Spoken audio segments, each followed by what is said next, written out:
Welcome to Pittsburgh, Pennsylvania, home of the Panthers, in a program built on the backs of legends like Tony Dorsett, Hugh Green, Mark May, and Mike Ditka. Give it the toughness that is epitomized by anyone who plays in the Steel City.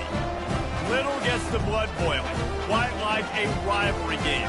Barbs, shots, trash talk, things that go on throughout the week will now all be settled on this field.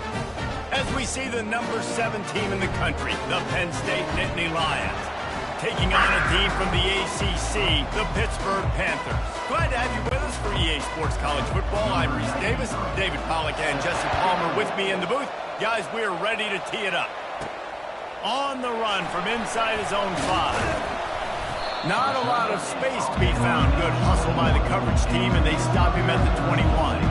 The Panthers offense will have the first possession of the game. There are always butterflies to start a game, and when you have a rivalry like this, the adrenaline is pumping on overdrive, guys. They aren't all the same. We say that, but we know differently. The blood is boiling, the temperature is hot. Jesse, you want this week more than most.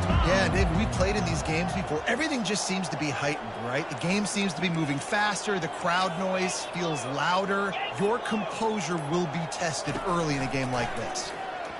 Fires to the wideout. Oh, he drops the football. He had him right down the gut of the field. Instead, it'll be second down. Couldn't make the connection last time. Let's see if they throw it again.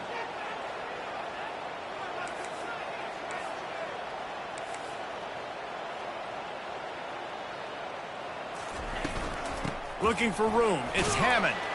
Stacked up after gaining a couple to the 23. The biggest lie college football coaches tell is nameless, faceless opponent. David, game like this, you know their name and you know their face. You know them well, and it does mean just a little bit more because it's bragging rights. Like, the rivalries matter so much all throughout the year. All the fans talking about this game in particular. Gets away for one, finds some space. And they'll finally catch up to him, but not before a big chunk of yardage is picked up. Love the route there by the tight end in man-to-man coverage. He's able to separate from the defender, and then once he has the ball, he's able to rip through the tackle and go get more yards. Throws to the wideout. Can hang on, and he'll tell you he really should have made that catch, and he had an opportunity right in the middle. It'll be second down. Couldn't make the connection last time. Let's see if they throw it again. They'll try the left side. A 6-yard pickup that leaves them with 3rd and 4. It's going to be important this offensive line is able to get a little bit of push. Just got to give this guy an inch, a little crease, and he can make yards for it.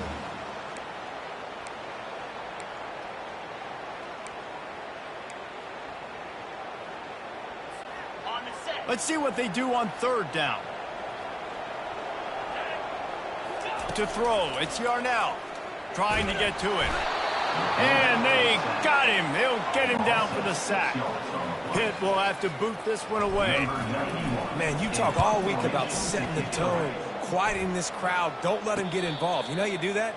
Get a sack and force a punt on the first possession of the football game.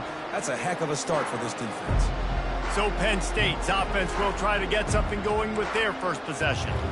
As we take a look at our impact players for this one, what are you looking for, Jesse, for a guy to make an impact? Well, these are simply put the leaders of this football team, and generally games go how these guys play. If they make plays, they've got a shot to win this one. No doubt. They got to show up. These are the team leaders. These guys have to play well if they're going to win the football game.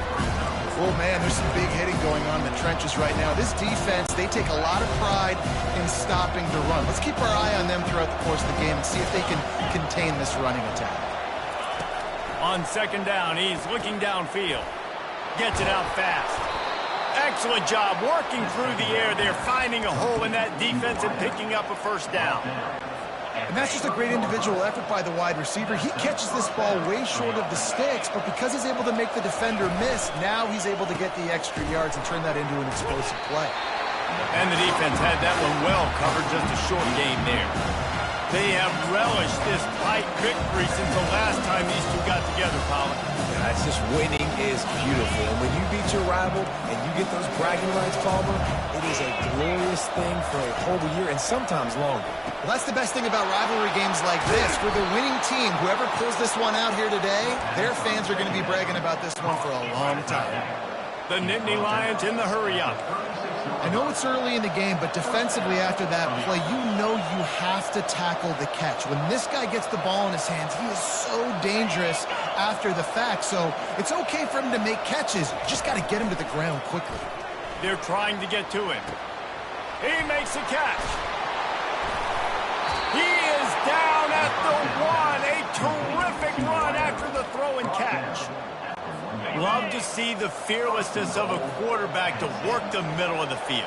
And he's got so much confidence in his own arm talent to be able to get that football there before the defense can break it up. They bring him down, and he's going to lose a yard on that one. And the D deny them on 2nd and goal. Well, and you see the sense of urgency now going up, right, David, on defense here, creating a negative play with their backs up again. And he'll sprint in for the score. Touchdown, Nittany Lions! They can use this first score to sort of set the tone, guys, in this rivalry matchup. Man, doesn't this feel good to come out, score early, get the crowd involved, get the nerves out of the way, Palmer, when you're playing in a big rivalry game. Yeah, and I feel like momentum's always a big thing in any game, but in rivalry games, it's that much more important because everybody is going to feed off that first score. And good work by the coverage team to knock down the return man. The Pitt offense back on the field and ready to roll. They hope to be able to cash in on this drive, David, after having to punt it last time. Yeah, and I think this offense needs to start it with the first play. You need to be successful and productive on that first play, and it gets you in less predictable situations. No doubt, too. Don't you just feel like there's a little bit more sense of urgency on this drive? It just feels like they've got to be able to put some points up on the board here. To the air on 1st down. Shoots it to the left. Incomplete, and he threw that one up for grabs and into traffic. Fortunate to get it back.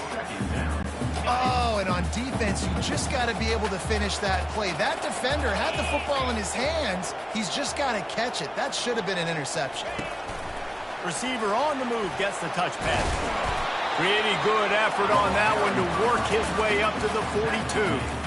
And these little touch passes, man, they're just the easiest completions ever for quarterbacks. Palmer, I bet you would have loved being able to just flip it forward. That counts as to your completion percentage, which is good. And then it's all run after the catch, so pretty easy for a QB. You wouldn't have been the only All-American in this booth, David, if I were allowed to have push passes when I was playing quarterback. I'll tell you that. It is so hard to defend. It's so hard to seal that edge, especially when this guy's full speed ahead of him. 3rd down, understanding exactly where the sticks are. You know, you got to stop certain routes so they don't get to certain depths. Quarterback completes and gets another 1st down. Got to be a little bit more mindful of where those sticks are. And a nice solid pickup there before the defense wrestles him to the ground. Wants to throw. It's Yarnell. Working the middle of the field, and it's complete. There to make the tackle, but the big throw is good enough to give them a 1st down. That was a nice pickup, running the drag route and finding that quiet, soft spot in the zone. Yeah, drag routes not only work against man coverage, they work against zone too. If you can find the soft spot, the quarterback gets it to him early, he can turn upfield, and you saw that right there. I like feeding my guy. I like getting my running back touches, feeding the ball so he can break some of those big runs, but I'm also okay with these little ones. Set the tone, stay balanced.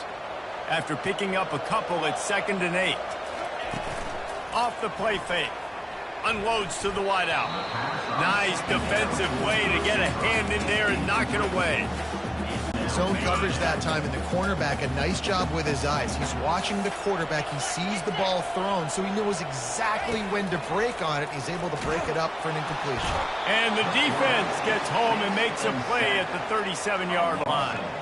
Pitt will line up to punt it away. And listen, the quarterback drops back, and he's going through his progressions. We see zone, but just couldn't do anything about it. This defensive line, this pressure, getting to the quarterback, getting him